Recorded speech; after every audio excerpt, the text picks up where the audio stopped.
Good morning, brother. Good morning. Damos gracias a Dios por esta nueva oportunidad que tenemos de poder servir a Dios en la predicación de su palabra. We thank God for these new opportunities we have to serve God in the preaching of the gospel. Let's have a word of prayer. Merciful Father, glorious Lord, we thank you once again for the opportunity to be in your presence, Father, and to come here the first of the week as you come with all of us. And Father, we pray that everything we do here will be acceptable unto you. We pray, Father, that the scriptures and the teachings we bring you today, Father, will be something that will continue helping us, continue growing in spirits, in knowledge of your words, and continue to be better as Christians. We pray, Father, you continue to be with us for the rest of our journey and our life. In the name of Jesus we pray. Amen. Amen. El título de la predicación que traemos en esta tarde es ¿qué significa realmente ser cristiano? Y los textos de los cuales nos apoyaremos para la predicación es 1 de Pedro, capítulo 1, versículos 3 a 25, y el Evangelio según San Juan, capítulo 3, versículo 1 al 5, y Romanos 8, versículo 17. The title of today's topic is, what does it really mean to be a Christian? And we're going to be reading and focusing on the following texts in the Bible. 1 Peter chapter 1, verse 3 to 25, John chapter 3, verse 1 to 5, and Romans chapter 8, verse 17.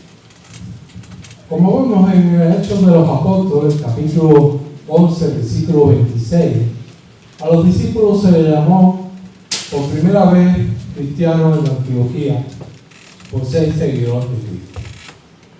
El término cristiano surgió como reflejo de su vida, conducta y enseñanza.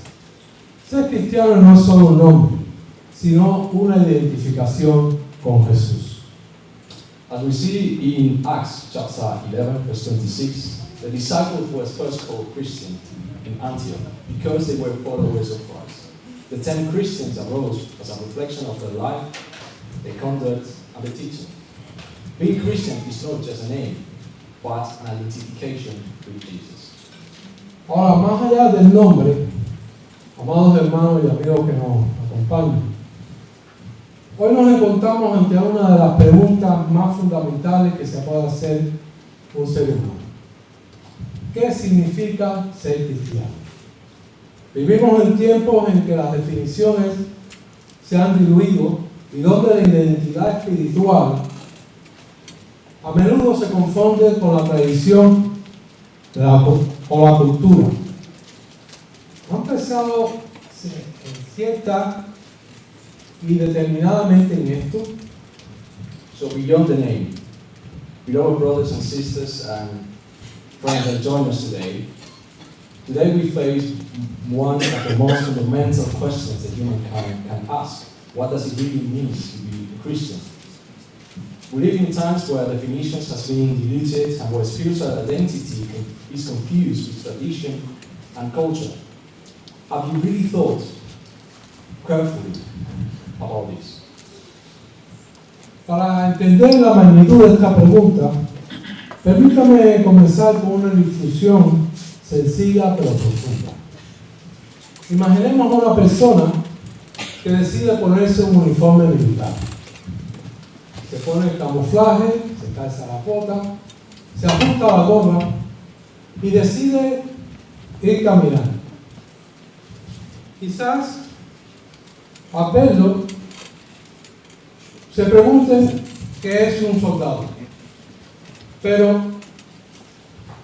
sin embargo, portar un uniforme no se convierte automáticamente a alguien en soldado.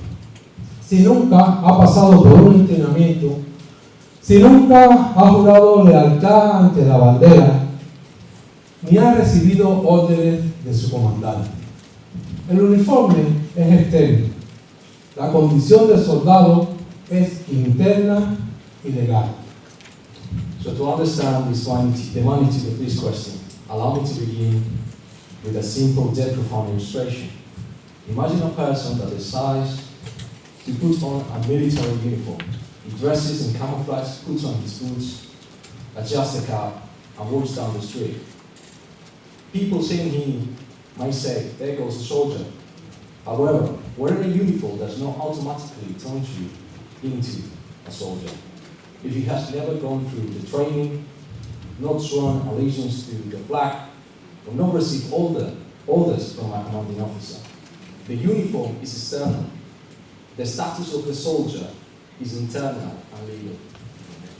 De la misma manera, muchos hoy en el mundo usan el nombre de cristiano, tal vez porque crecieron en un hogar religioso o asisten esporádicamente a una congregación o simplemente tratan de ser buenas personas. Pero así como el uniforme no hace al soldado, llevar el nombre de cristiano no nos hace hijos de Dios. Sino hemos experimentado la realidad espiritual que la Biblia demanda de cada uno de nosotros. In the same way, many in the world today use the name of Christian. Perhaps they grow up in a religious home or attended a congregation sporadically, or simply they are trying to be good people. But just as the uniform does not make the soldier, bearing the name of Christ, that doesn't make us children of God. If we have never experienced the spiritual reality that the Bible demands. Muchos no son atraídos a ser cristianos precisamente porque han sido desanimados por lo que han observado en algunos que reclaman serlo, pero cuyas vidas no concuerdan con su confesión. Como dice Tito, capítulo 1, versículo 16, profesan conocer a Dios, pero con los hechos lo niegan. Many are not attracted today to become Christian precisely because they have been discouraged.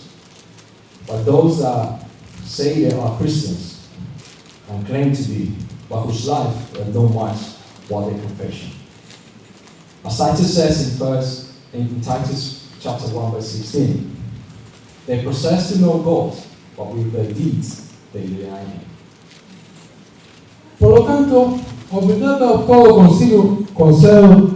concepto antiguo o cultural de lo que significa ser cristiano, necesitamos escudriñar las Escrituras para encontrar la definición de Dios.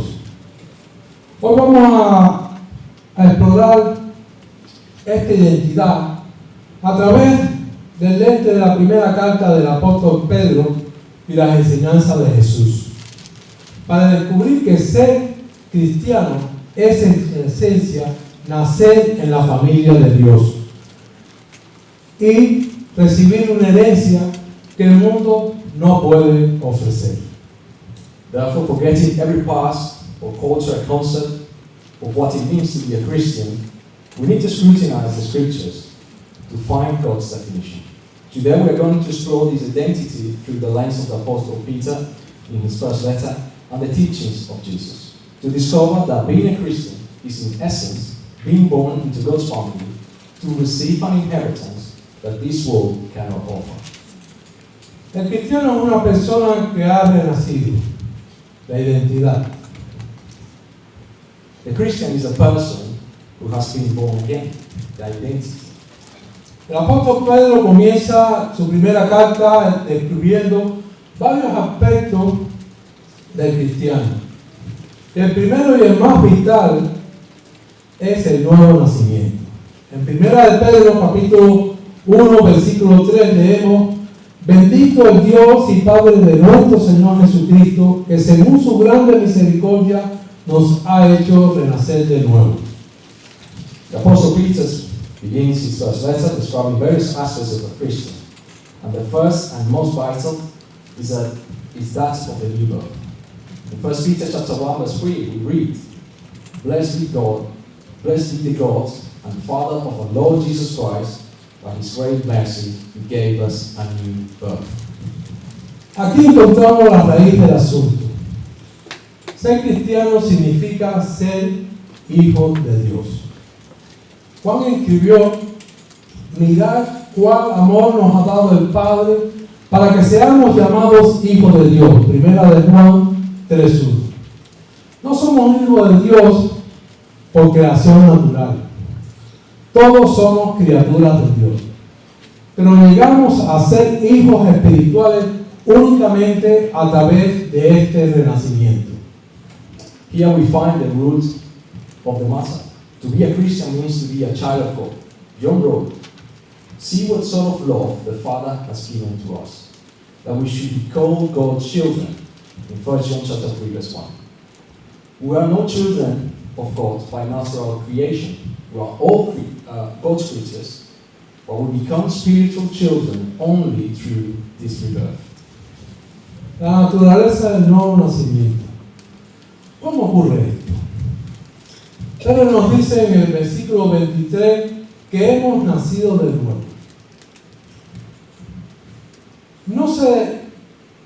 No de simiente incorruptible, sino de incorruptible, por medio de la palabra de Dios que vive y permanece.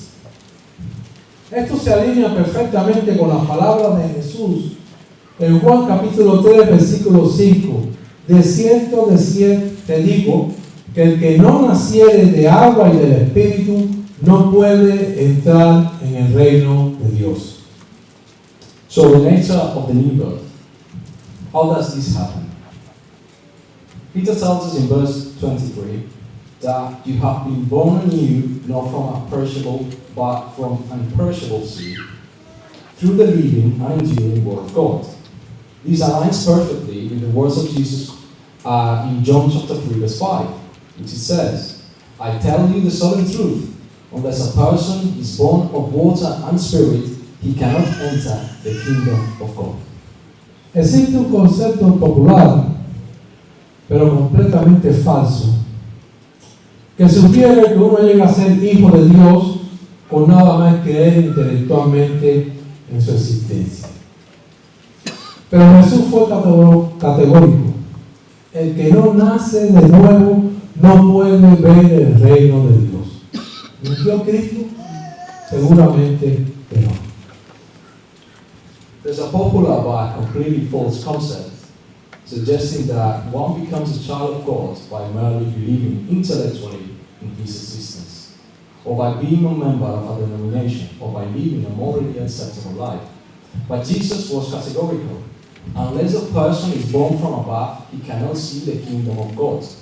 You see this in John chapter 3, verse 3. The Christ-like, certainly not. Pensemos en un árbol para ilustrar esta verdad. Un árbol no da fruto porque lo obliguen desde afuera, ni porque le cuelguen manzanas en las ramas secas. Da fruto porque su raíz está viva. Si la raíz se seca, el fruto nunca aparecerá.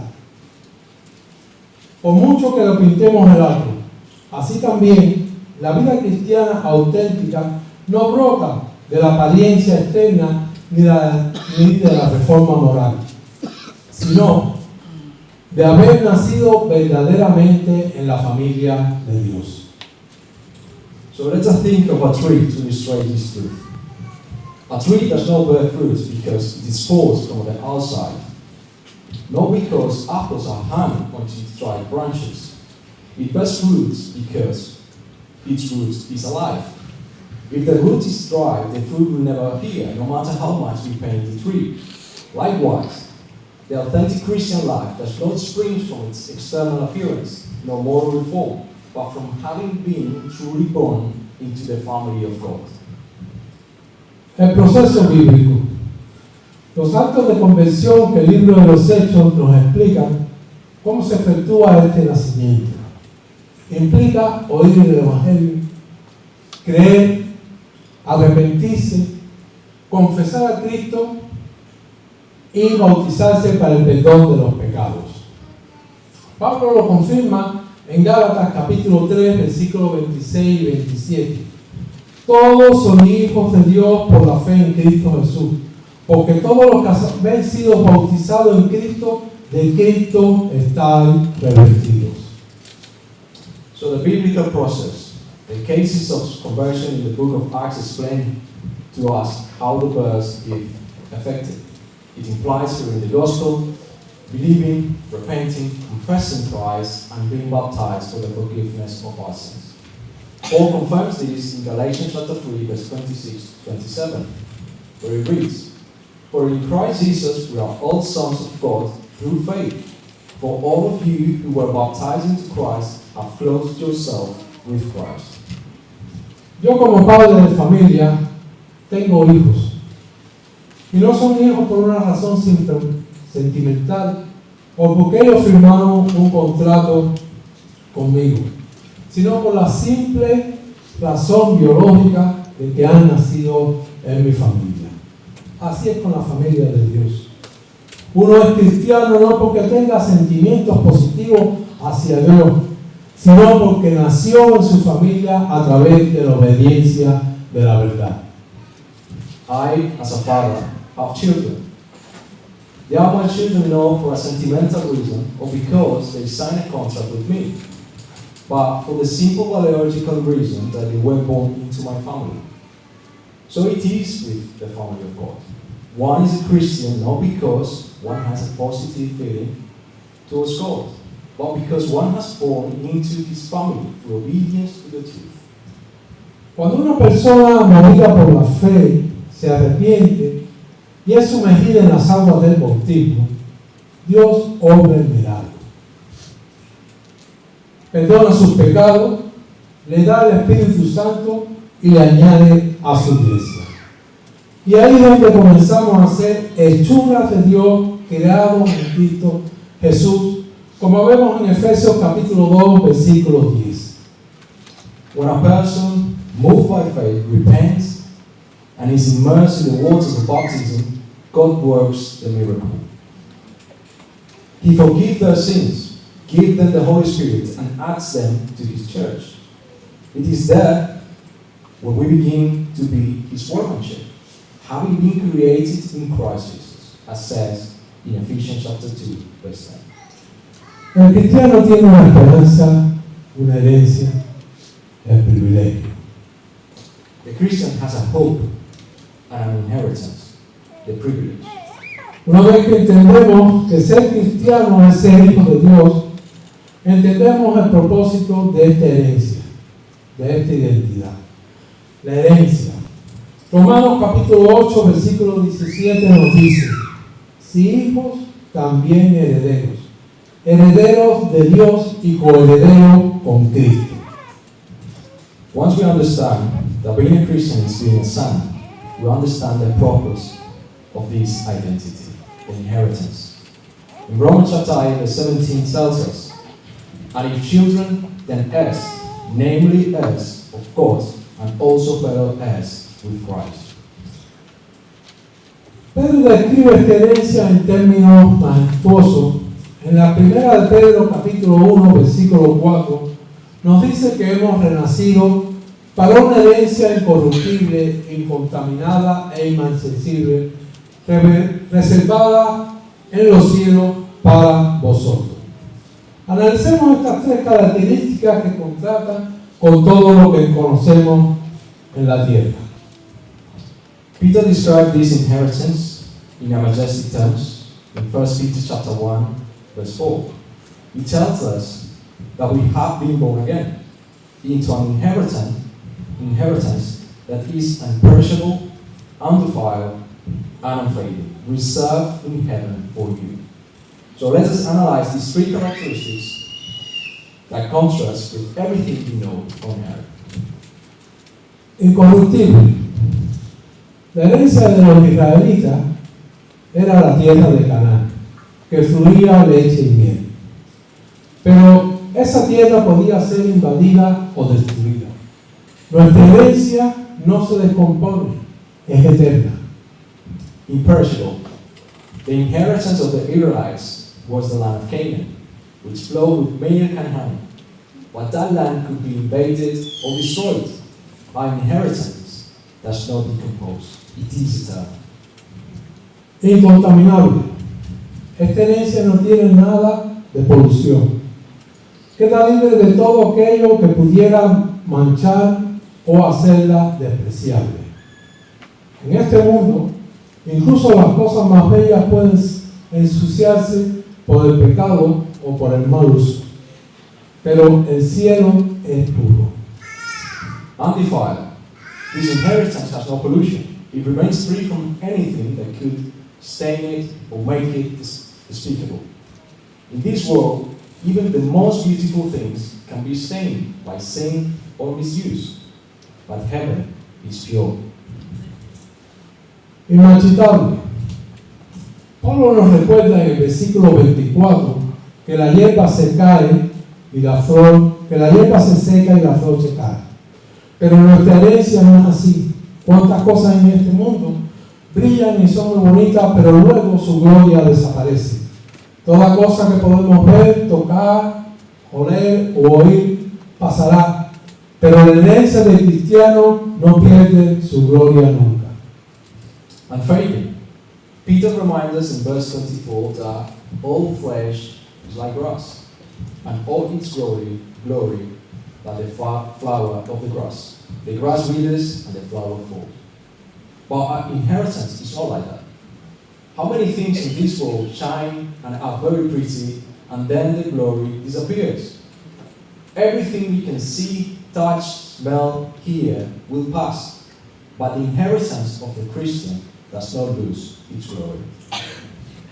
Para comprender la exclusividad de esta herencia, permítame comparar con una historia que ilustra la diferencia entre ser un siervo o un hijo de Dios.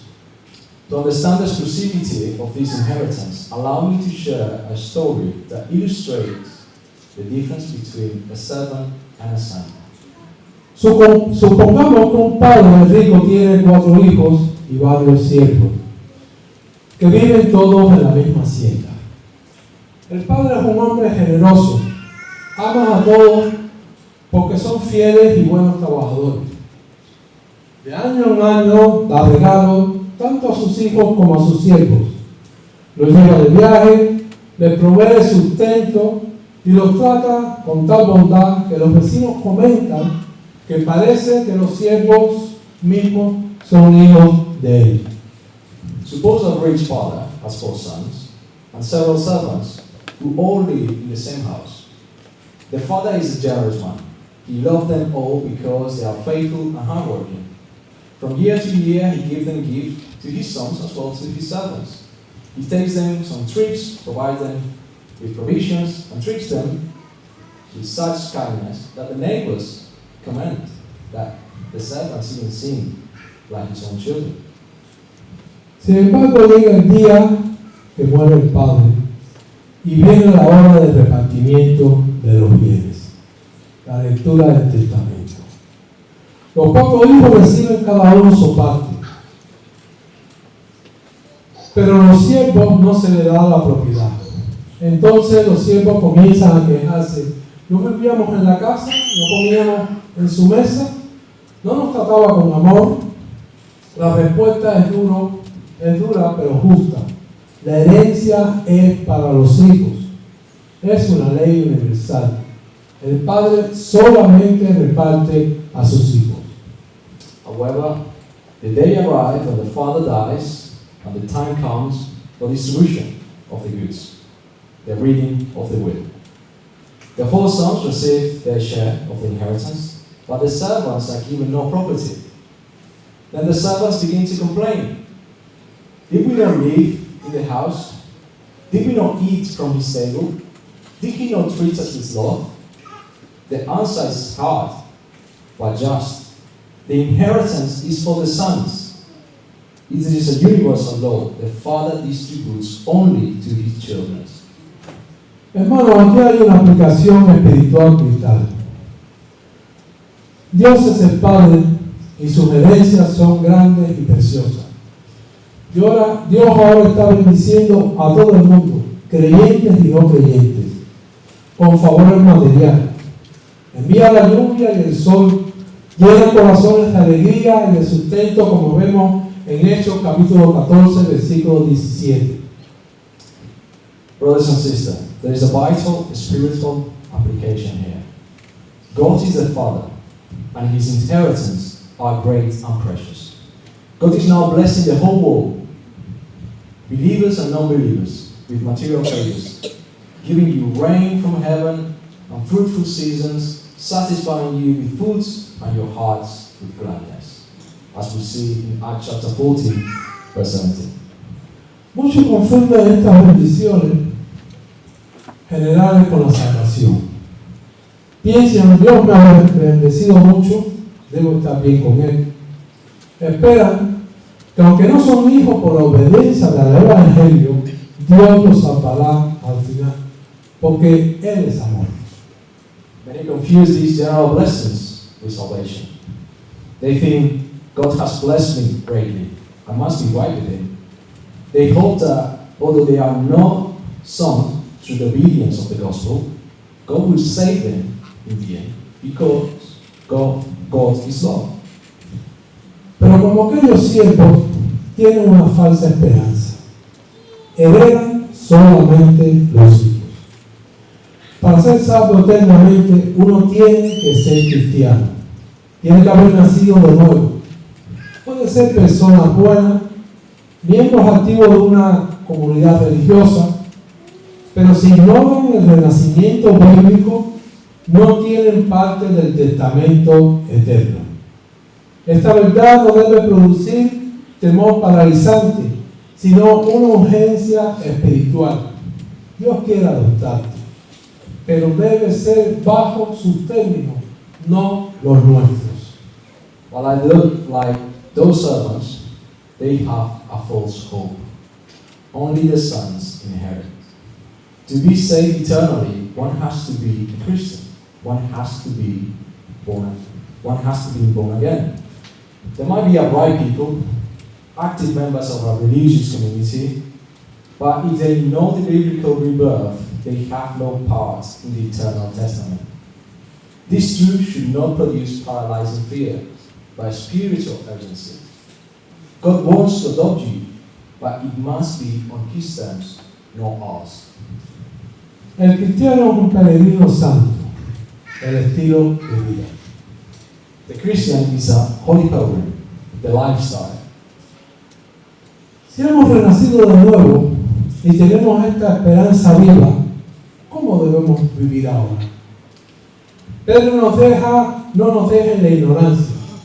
El cristiano tiene una esperanza viva, activa, no una esperanza muerta o vana como el mundo pagano, como vemos en Efesios capítulo 2, versículo 12. Y esta esperanza transforma nuestra manera de caminar en la tierra. If we have been born again, I have this living hope. How must we live now? Peter does not leave us in ignorance. The Christian has a living hope, active, not a dead one obeying by the world, in Ephesians chapter 2 verse 12. This hope transforms our way of walking on the earth. Una vida santa y sobria. Pedro exhorta, por tanto, ceñid el lomo de vuestro entendimiento, sed sobrio. Primera de Pedro, capítulo 1, versículo 13. La frase ceñir los lomos se refiere a la costumbre antigua de recogerse las vestiduras largas con un cinto para poder correr o pelear sin estorbos.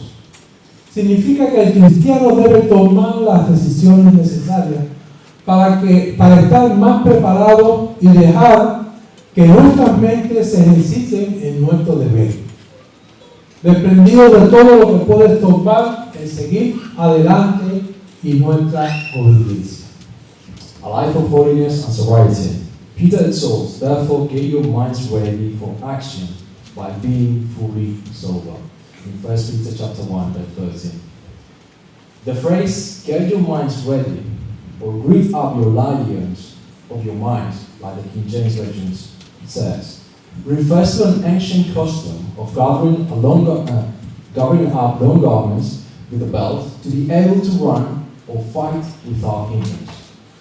It means that the Christian must take all the necessary decisions to be better prepared and allow our minds to be exercised in duty, detached from anything that could hinder, and to press on in our obedience.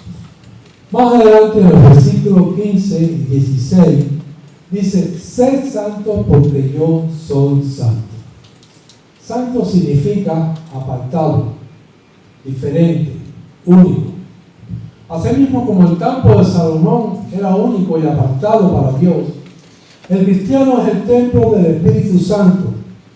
Es lógico que si hemos sido perdonados y lavados, ¿cómo vamos a volver a andar en la vida pecaminosa?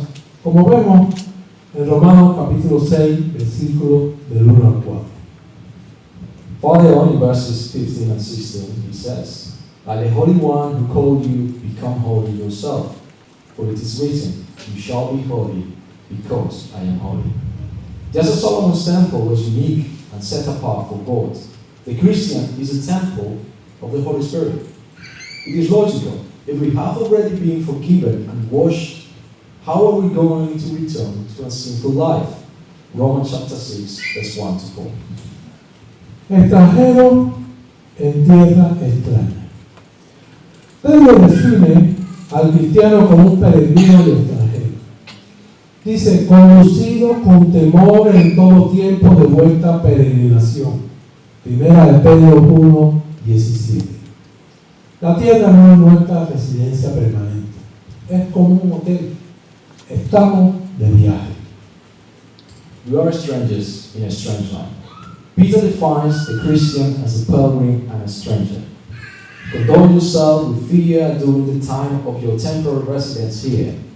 1 Peter chapter 1, verse 17. The earth is not our permanent residence. It's like a hotel. We're just traveling. Cuando uno se aloja en un hotel, no empieza a remodelar la habitación ni a invertir todo su dinero en decorarla, porque sabe que pronto se irá. De la misma manera, aunque disfrutamos de la creación de Dios, no ponemos nuestra esperanza final en las cosas que perecen.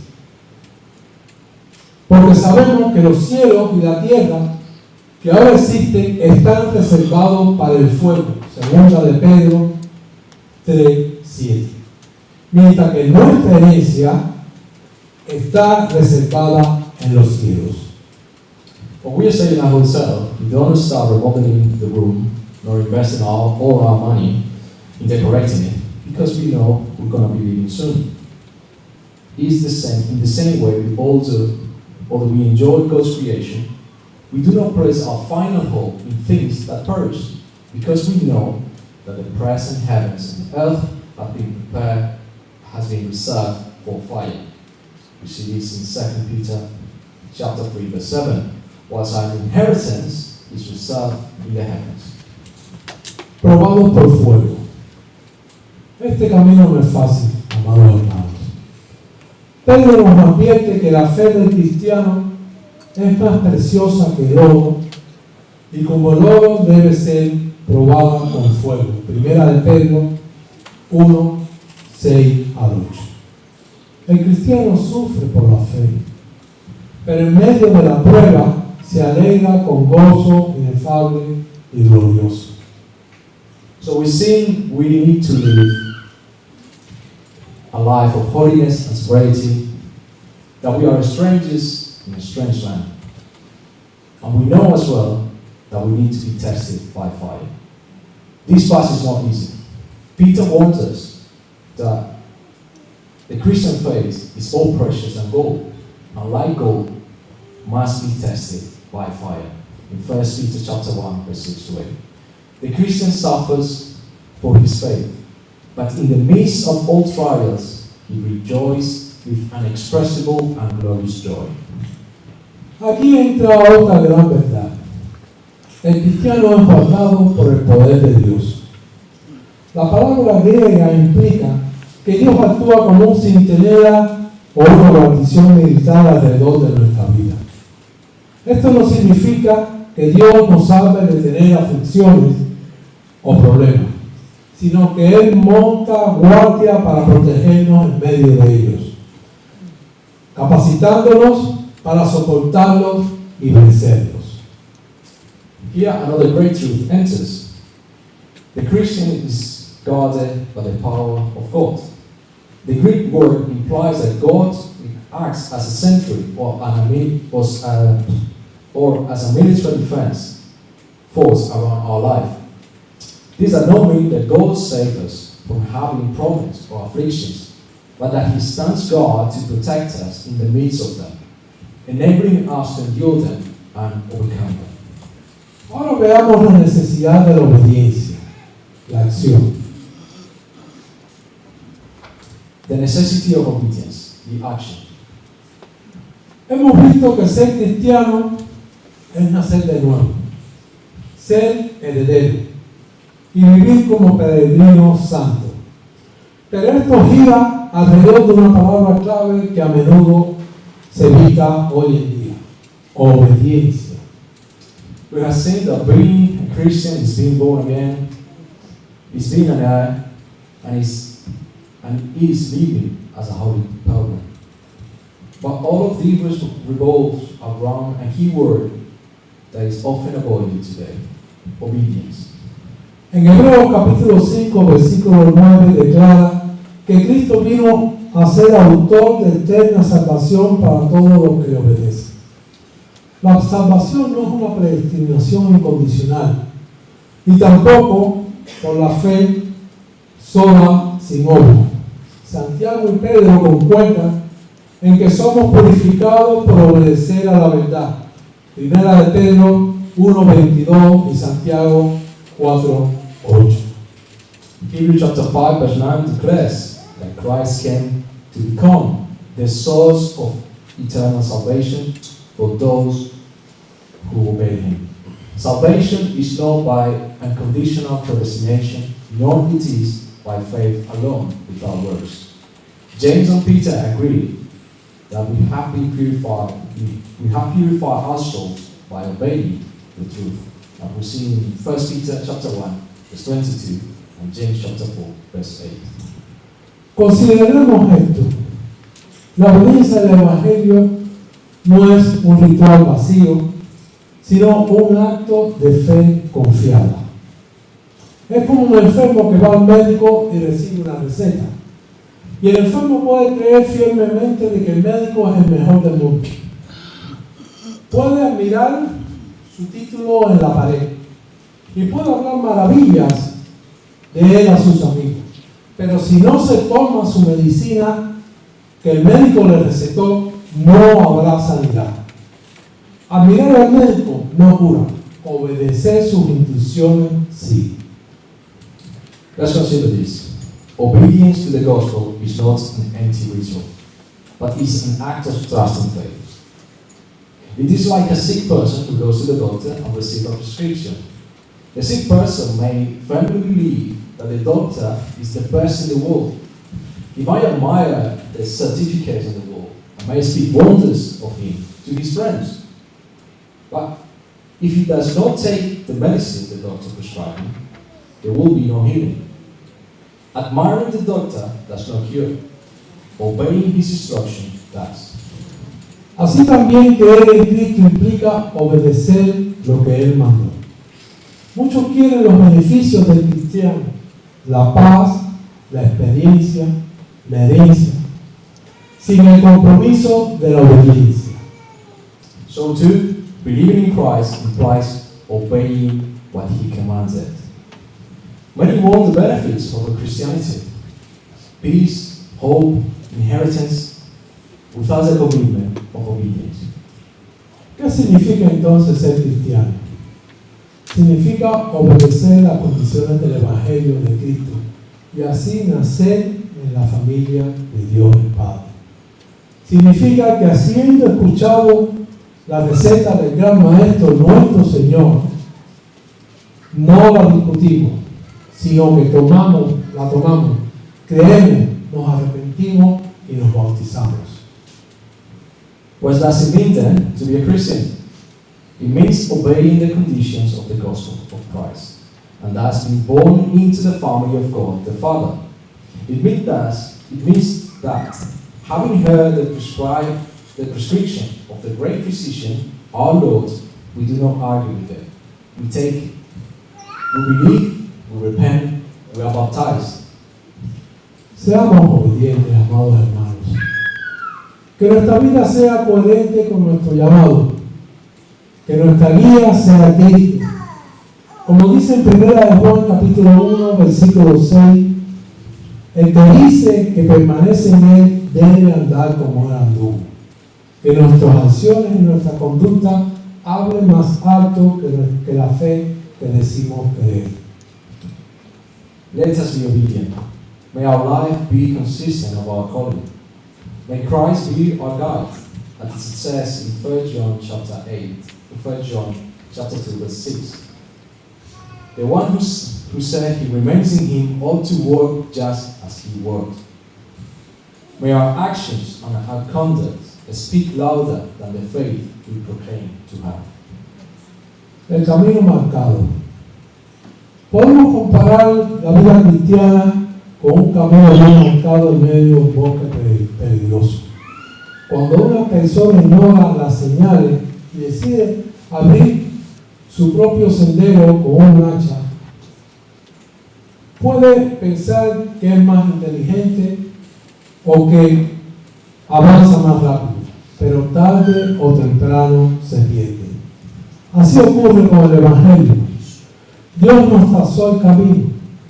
Nuestra bendición no está en inventar nuevas rutas o cristianismo moderno, sino en andar en la senda antigua con fe y obediencia. The marked path. We can compare the Christian life to a well-marked path in a dangerous forest. When a person ignores the signs and decides to open his own trail with an axe, he might think he is clever or that he's advancing faster, but sooner or later he gets lost. So it happened with the gospel. God has already traced the path. Our blessing is not on inventing new routes or modern Christianities, but in walking the ancient path with faith and obedience. Conclusión. El llamado es para hoy. To conclude, the call is for today. Hermanos, volvamos a la imagen de la familia reunida alrededor de la mesa. No todos los que están frente a la mesa, a la casa, tienen el derecho a sentarse a comer y a participar de la herencia. Solo los hijos de Dios. Dios, en su infinito amor, ha abierto las puertas de su casa. Él desea adoptarte como hijo, darte un nuevo nombre, una nueva esperanza, una herencia incorruptible. Brethren, let us return to the image of a family gathered around the table. Not everyone who passes in front of the house has the right to sit down to eat and to partake of the inheritance. Only the children. God, in His infinite love, has opened the doors of His house. He wishes to adopt you as a son and daughter, to give you a new name, a new hope, and an imperishable inheritance. Pero la pregunta resuena hoy para cada uno de nosotros. ¿Soy verdaderamente un hijo de Dios? ¿He nacido de nuevo conforme a la Escritura? ¿O estoy viviendo una falsa esperanza como los siervos de la historia?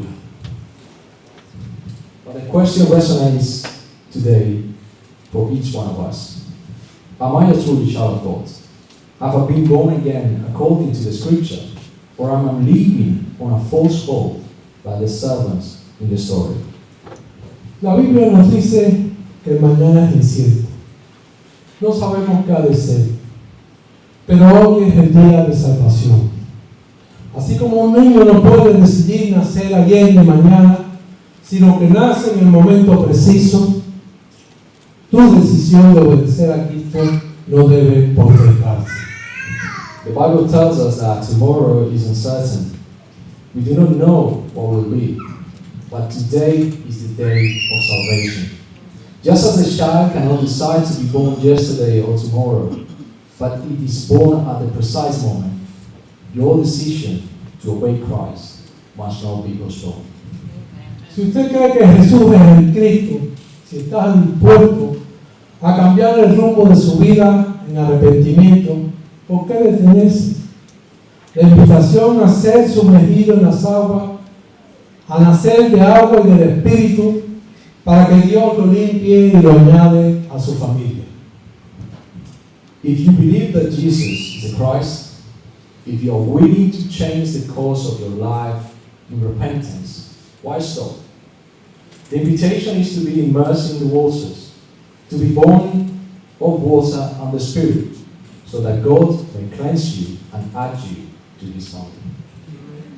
Hermano, que este mensaje no sea solo una información para nuestro intelecto, sino transformación para su alma. No se conforme con llevar el uniforme de cristiano. Busque la vida, la raíz y la herencia del verdadero Hijo de Dios. La mesa está servida, la herencia está reservada. Y Dios, nuestro Padre, espera. La decisión es solo nuestra. May this message not only be information for your intellect, but transformation to your soul. Do not settle for wearing the uniform of a Christian. Seek the life, the root, the inheritance that is reserved for a true child of God. The table is set. The inheritance is reserved. The Father is waiting. The decision is ours. Thank you so much. God bless you all.